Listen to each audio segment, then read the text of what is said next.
Hello class. तो आज हम स्टडी करने वाले हैं डी ब्लॉक एलिमेंट। तो सबसे पहले हम डी ब्लॉक एलिमेंट के बारे में बात कर लेते हैं। तो डी ब्लॉक एलिमेंट एक्चुअल में होता क्या है? तो डी ब्लॉक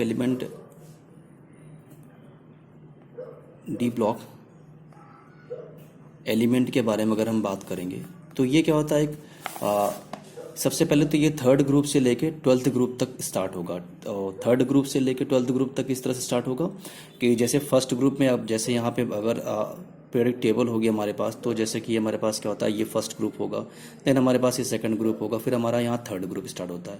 तो ये थर्ड होगा, देन फोर्थ होगा, देन फिफ्थ होगा। तो इस तरीके से हमारे पास क्या हो जाएगा, पी ब्लॉक तक क्या हो जाएगा, चलेगा। तो सबसे पहले हम डी ब्लॉक एलिमेंट के बारे में बात करेंगे और ये कहाँ से कहाँ तक स्टार्ट है। वैसे बोर्ड में क्वेश्चंस भी आते हैं कि डी ब्लॉक एलिमेंट जो होता है किस ग्रुप से किस ग्रुप तक बिलोंग करता है। तो अगर एक नंबर का क्वेश्चन आएगा तो थर्ड ग्रुप से लेके ट्वेल्थ ग्रुप तक क्या होता है, ये बिलोंग करेगा। फील्ड फ्रॉम फोर्थ पीरियड, और ये क्या होता है, पीरियड में अगर बात करें, ये तो ग्रुप हो गया जिसे हम हिंदी में वर्ग बोलते हैं। अगर मैं पीरियड के बारे में बात करूं तो पीरियड को बोलते हैं आवर्त। तो पीरियड जो होती है हमारे पास उसे हम क्या बोलते हैं, आवर्त बोलते हैं। सॉरी, तो इसे हम आवर्त बोलते हैं और ग्रुप जो होता है उसे हम वर्ग बोलते हैं, ठीक है ना। तो ये तीसरे ग्रुप से लेके 12वें ग्रुप तक क्या होता है, डी ब्लॉक एलिमेंट सारे बिलोंग करते हैं। ये ट्रांजिशन एलिमेंट होते हैं जिन्हें हिंदी में हम बोलते हैं संक्रमण तत्व होते हैं। संक्रमण तत्व होने का मेन मोटिव क्या होता है कि इनके जो इलेक्ट्रॉन होता है, वो आउटर मोस्ट जो इलेक्ट्रॉन होगा वो डी ब्लॉक एलिमेंट में रहेगा और वो अनफिल्ड रहेगा। जैसे कि हम आगे बात करेंगे, फिल्ड फ्रॉम फोर्थ पीरियड, और चौथे पीरियड से फिल्ड होना स्टार्ट होगा। ट्रांजिशन एलिमेंट जिसे हम बोलते हैं, ये ट्रांजिशन एलिमेंट होता है, जिसे हम क्या बोलते हैं, संक्रमण तत्व। संक्रमण तत्व कभी कभी क्वेश्चन आता है क्यों इन्हें संक्रमण तत्व कहते हैं, ठीक ना। और ये संक्रमण तत्व होते हैं। और एक खास बात, डी ब्लॉक एलिमेंट जो होते हैं ये सारे कैटालिस्ट की तरह यूज होते हैं। तो ऑर्गेनिक केमिस्ट्री में जितने भी मोस्टली कैटालिस्ट या उत्प्रेरक के बारे में बात करेंगे यही यूज होते हैं। इनके पास क्या होती है, टेंडेंसी होती है कि ऑक्सीडेशन नंबर को ये चेंज कर सकते हैं, ठीक है। क्योंकि ये ट्रांजिशन में होते हैं, संक्रमण में रहते हैं, तो ये ऑब्वियस सी बात है ट्रांजिट कर देते हैं। From S block to P block के बीच में जो भी रहेगा उसे हम क्या बोलेंगे, डी ब्लॉक बोलेंगे, ठीक ना। मोस्टली ये मेटल्स होते हैं, जितने भी डी ब्लॉक एलिमेंट्स होते हैं मोस्टली ये मेटल्स होते हैं। यहाँ पे हम कॉमर्शियल मेटल और करेंसी का फॉर्मेशन भी कर सकते हैं, यहीं से करेंसी मेटल भी प्राप्त होती है।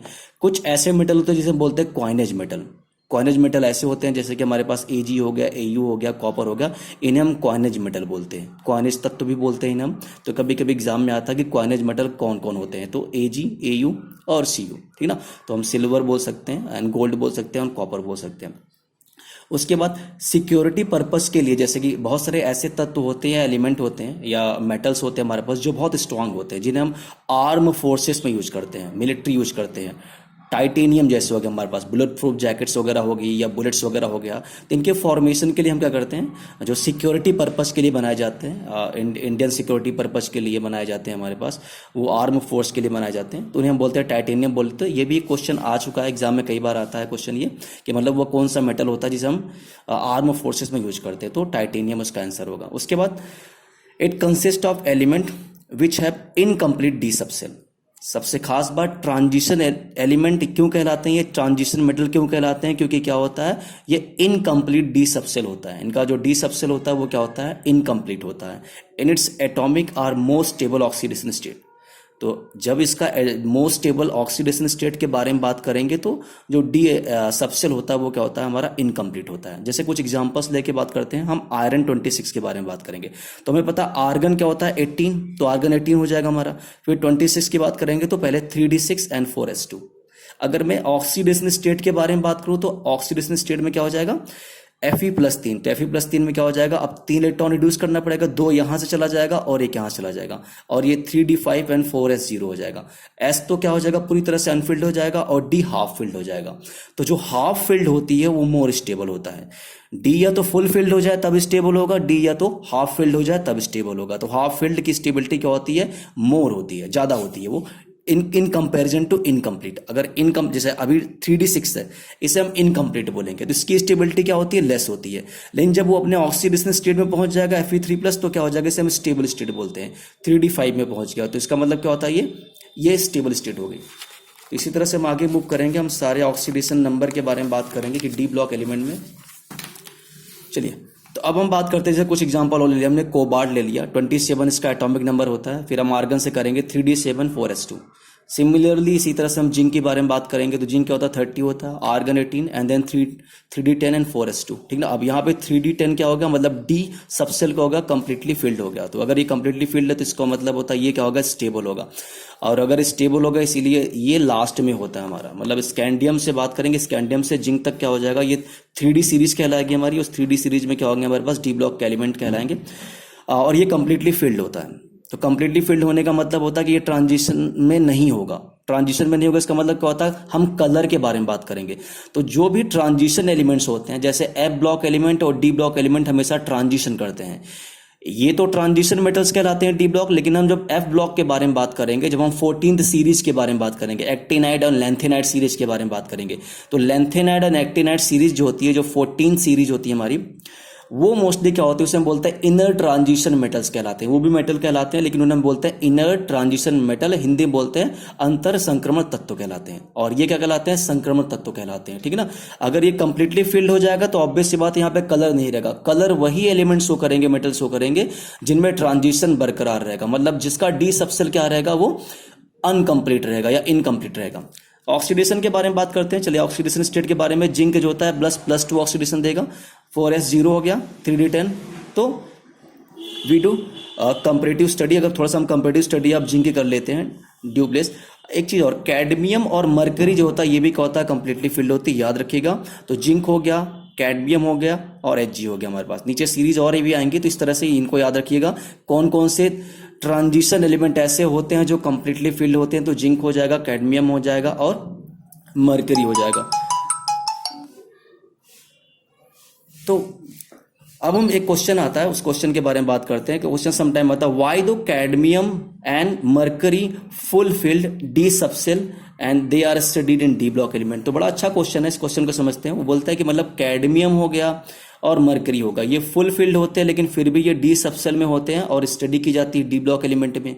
तो ऐसा क्यों होता है, तो इसका मेन आंसर क्या होता है, सीबीएसई बोर्ड में एनसीईआरटी में समटाइम इस तरह से क्वेश्चन पुट अप होता है कि कैडमियम और मरकरी ये दोनों फुल फिल्ड होते हैं, फुल फिल्ड डी सबसेल इनका होता है, लेकिन फिर भी जो होता है ये डी ब्लॉक में पढ़े जाते हैं, क्योंकि हमने प्रॉपर्टी देखा डी ब्लॉक में इनकम्प्लीट होता है इनका डी सबसेल। लेकिन यहाँ पे तो कैडमियम और मरकरी जो होता है इनका क्या होता है, ये कंप्लीटली फिल्ड हो जा रहे हैं, तो फिर भी इनकी स्टडी क्यों की जाती है। तो इनका आंसर सिंपल है, because they are the last member group, that is why. ये लास्ट मेंबर ग्रुप होते हैं, अंत के तत्व होते हैं हमारे पास, इसीलिए इनको डी ब्लॉक एलिमेंट में रखा जाता है। तो इस क्वेश्चन का आंसर आप आसानी से दे सकते हैं। कुछ हम एनॉमलस कन्फिग्रेशन देते हैं। एनॉमलस कन्फिग्रेशन का मतलब क्या होता है कि मतलब कि विद इन रूल वो फॉलो नहीं करेगा, मतलब नियम के साथ वो वेरी नहीं करेगा। तो कुछ अलग तरीके से इसमें एनॉमलस कन्फिग्रेशन दिखाई देंगे। जैसे हम क्रोमियम की बात करते हैं तो क्रोमियम का एटॉमिक नंबर कितना होता है, 24 होता है। अगर क्रोमियम का एटॉमिक नंबर 24 होगा तो फिर हम 18 लेंगे, आर्गन को लेके चलेंगे जो कि हमारे पास कंप्लीटली फिल्ड होगा। फिर हम 3d5 एंड 4s1 के बारे में बात करेंगे। अब यहाँ पे एक खास बात देखो, एस जो सबसेल है हमारे पे वो क्या होता है हमारे पास, वो भी इनकम्प्लीट है और 1 है। और जो डी हो गया वो तो हमने क्या कर दिया, यहाँ पे 5 रखा। यहाँ से हम चाहते तो 4s, जैसे हर बार हमने 4s को 0 किया है, हर बार 4s को 0 कर ले रहे थे और डी में एलिमेंट जो होता है उसको हम ऑक्सीडेशन, स्टेबल ऑक्सीडेशन स्टेट के बारे में बात करते थे। यहाँ पे खास बात क्या होती है कि D5 जो हो गया हमारे पास ये हाफ फील्ड हो गया, और हाफ फील्ड क्या होता है, इज मोर स्टेबल। तो हाफ फील्ड मोर स्टेबल होता है, इसीलिए क्या होता है हम यहाँ पे 3d6 नहीं लिखते हैं। नहीं तो होना क्या चाहिए, होना ये चाहिए था 3d4 एंड 4s2 होना चाहिए। लेकिन क्या हो गया, क्योंकि D को 1 इलेक्ट्रॉन चाहिए था तो 3d5 हमने दे दिया और हाफ फील्ड कर दिया और इसे 4s1 दे दिया, इसीलिए इसे बोलते हैं एनॉमलस कन्फिग्रेशन। ये अलग तरह से व्यवहार करता है। सिमिलरली कॉपर इसी तरह से करेगा, 29 आर्गन दे दिया हमने। 3d10 के बारे में बात करेंगे, 4s1 की बात करेंगे। होना क्या चाहिए था, होना चाहिए था 3d, जैसे हम 10 तो हो ही गया, ऑब्वियस से बात है कंप्लीट हो गया, क्योंकि डी सबसेल में मैक्सिमम इलेक्ट्रॉन कितने होते हैं, 10 इलेक्ट्रॉन होते हैं। तो 10 हमने भर दिया और एक यहाँ पे हो जाएगा। तो इस तरह से हम सारे कन्फिग्रेशन के बारे में बात करें। तो पहला होमवर्क आपका यही रहेगा, आपको जाना है और उसके बाद पहली सीरीज का स्कैंडियम से लेकर जिंक तक का सभी का इलेक्ट्रॉनिक कन्फिग्रेशन क्या होगा आपको लिखना पड़ेगा, क्योंकि basic question electronic electronic configuration से आते हैं। तो ये क्लास यहीं तक स्टॉप होती है। फिर आगे हम बात करेंगे डी और एस के बारे में बात करेंगे, ऐसा होता क्यों है। डी और एस की जो एनर्जी लेवल होती है वो सिमिलर होती है, लमसम करीब होती है। तो उसके बारे में स्टडी करेंगे, थोड़ा कंपैरेटिव स्टडी करेंगे डी और एस सबसेल के बारे में। फिर धीरे धीरे हम ट्रांजिशन सीरीज को आगे बढ़ाएंगे। फिर हम ऑक्सीडेशन नंबर के बारे में बात करेंगे। किताब को जरूर रीड कीजिएगा। और अगला चीज हम बात करेंगे, यहाँ पे ये बात हम करेंगे रेडियस के बारे में बात करेंगे, यहाँ हम साइज के बारे में बात करेंगे। तो यहाँ पे बहुत सारी प्रॉपर्टीज के बारे में बात करेंगे डी ब्लॉक के। तो अभी फर्दर आपको क्या करना है, आपको जाना है, सबके कन्फिग्रेशन को नोट डाउन करना है। इस चीज को जल्दी से आपको स्टॉप करके नोट कर लेना है, बेसिक पॉइंट्स होते हैं ये। Thank you.